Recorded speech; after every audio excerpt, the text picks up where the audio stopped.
Hello students, welcome to online classes of Advanced Senior Secondary School मुंडाल। Class 12th health and physical education में आपका स्वागत है। और आज हम अपने सेकंड चैप्टर में पढ़ने जा रहे हैं नेतृत्व, अर्थात इसको इंग्लिश में लीडरशिप भी कहा जाता है।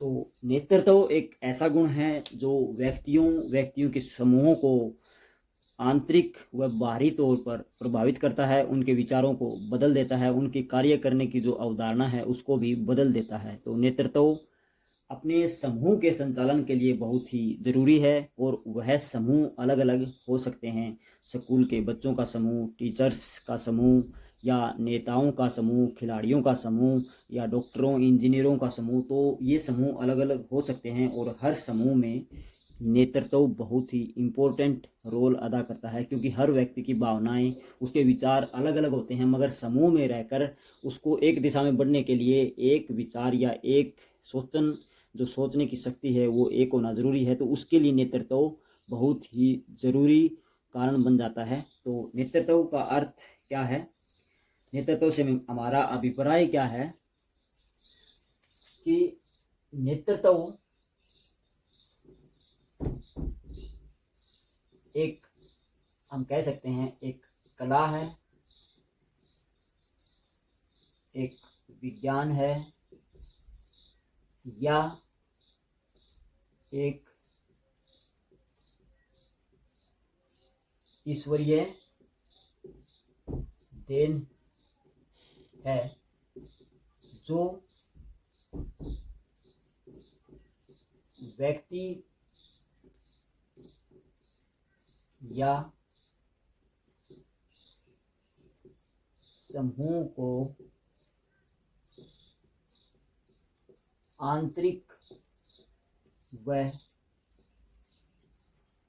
बाहरी, जो व्यक्ति या समूह को आंतरिक व बाहरी तौर पर प्रभावित करती है। तो ये हमारी नेतृत्व की परिभाषा है कि नेतृत्व एक कला है।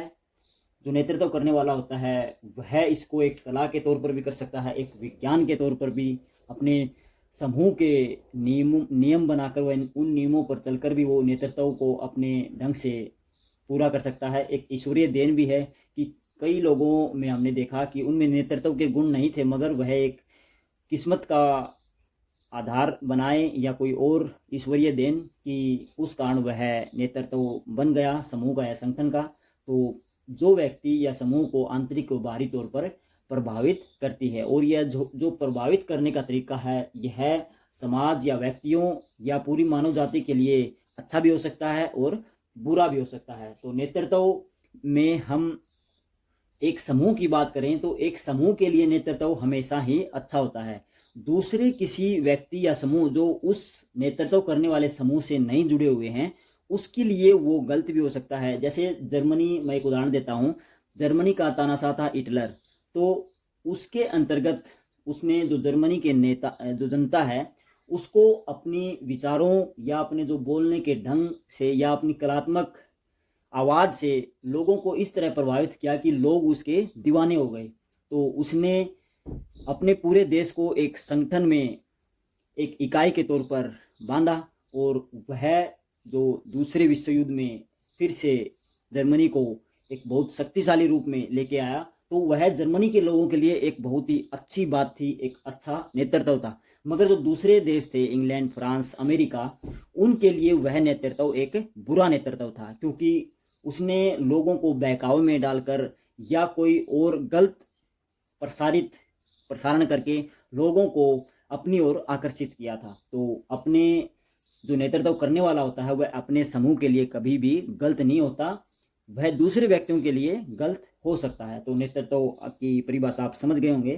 तो इसमें जो कार्य क्या होते हैं नेतृत्व के, कि नेतृत्व एक प्रगति का साधन हो सकता है, प्रगति का साधन हो सकता है, या कार्य करने की प्रेरणा देता है। जो उसके संगठन या समूह के जो लोग होते हैं उनमें कार्य करने की प्रेरणा देता है, और एक और बात कि वह लोगों का मार्गदर्शक या मार्गदर्शन भी करता है। तो उचित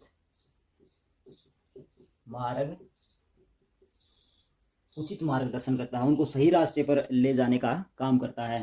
तो जो भारत में स्वतंत्रता सेनानी हुए वो उन्होंने अपने देश के लिए नेतृत्व किया, लोगों को एक संगठन के रूप में अंग्रेजों के खिलाफ लड़ने के लिए प्रोत्साहित किया। तो वह एक अपने देश के लिए अच्छा नेतृत्व था, मगर अंग्रेज जो हम पर राज करते थे उनके लिए वह एक बुरा नेतृत्व था, वो उनको गलत मानते थे, जिसके कारण बहुत से सेनानियों को बलिदान देना पड़ा और कईयों को जेल में भी डाला गया। तो ये अलग अलग स्तरों पर नेतृत्व का अर्थ अलग अलग हो जाता है। तो अब इसके बाद हम नेतृत्व जो करने वाला होता है जिसको नेता बोलते हैं, एक सिंपल सी परिभाषा है कि अच्छा नेतृत्व करने वाला अपने देश को, अपने संगठन को, अपने समूह को सही दिशा में ले जाने का काम करता है। मगर एक बुरा नेतृत्व करने वाला जो नेता होता है वह देश को अवनति की तरफ ले जाता है। तो अच्छे नेता के कौन कौन से गुण होते हैं वो अभी हम पढ़ेंगे। अच्छे नेता के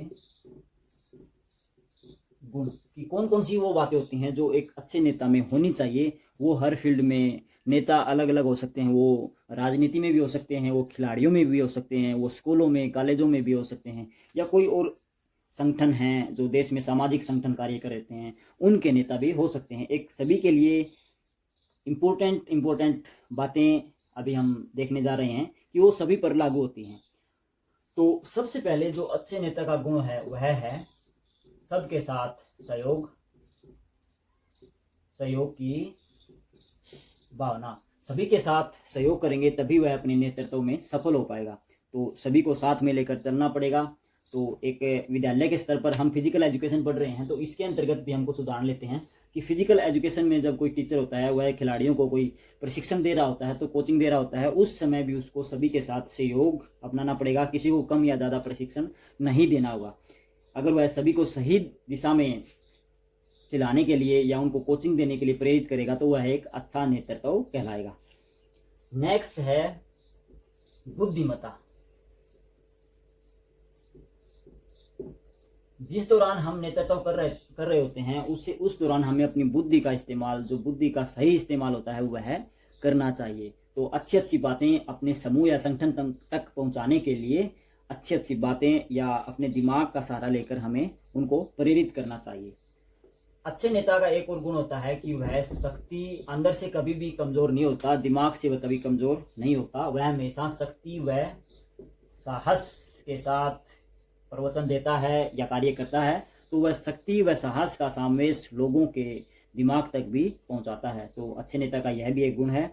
नंबर 4 पर हम लिख रहे हैं कि जो नेता होता है उसका व्यक्तित्व आकर्षक होना चाहिए। तो व्यक्तित्व आकर्षक होगा तभी लोग उसकी ओर आकर्षित होंगे।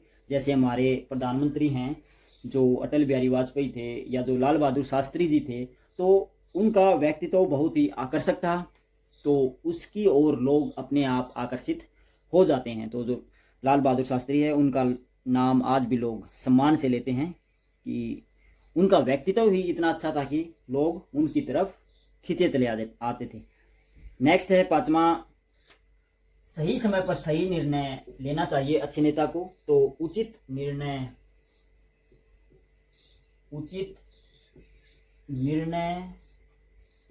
लेने की क्षमता। तो जो खिलाड़ी होते हैं, कोच होते हैं या ग्राउंड में जो भी गेम चल रहा होता है उस दौरान खिलाड़ियों को कई बार उचित निर्णय लेने होते हैं, तो वह भी एक अच्छे नेता का गुण होता है। जैसे हमारे क्रिकेट की टीम के कप्तान हैं जो धोनी हैं, वो अपने समय में उचित निर्णय लेते थे और उस दौरान वह कई मैचों को हार को जीत में पलटने में भी कारगर सिद्ध हुए।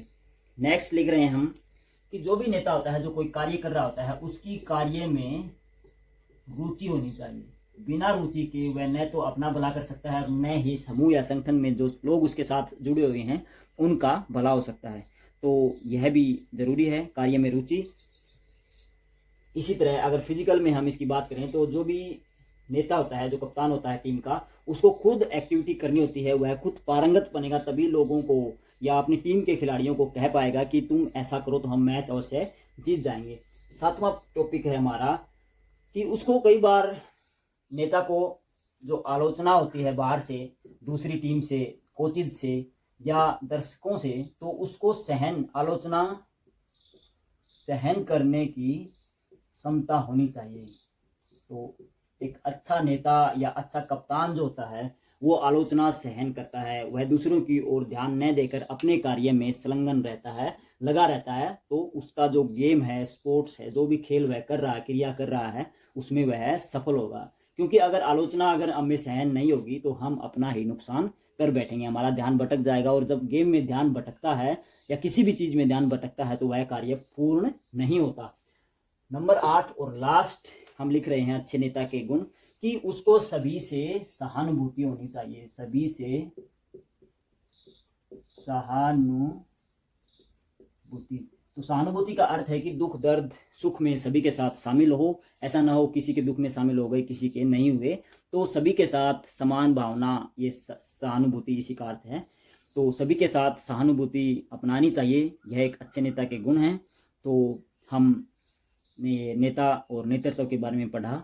तो फिजिकल एजुकेशन में भी काफ़ी अवसर होते हैं जब टीचर्स बच्चों को नेतृत्व के गुण बता सकते हैं। वह अपने स्कूल में क्लास का मॉनिटर, खेलों में कप्तान, या वार्मिंग अप टीम जो होती है उस समय का कप्तान या उस समय का नेता उसको बना सकते हैं। तो स्कूलों में या कॉलेजों में लीडरशिप की काफ़ी सारी क्रियाएं हो सकती हैं, तो बच्चों में हम ये शुरू से ही लागू कर सकते हैं। तो आप अगर अच्छे नेता के गुण जो इसके अलावा भी अगर आपको लगें तो आप वो अपनी तरफ से लिख सकते हैं। तो इनको अच्छे से नोट करें, अच्छे से पढ़ें, अच्छे से समझें। आज के लिए इतना ही। Thank you.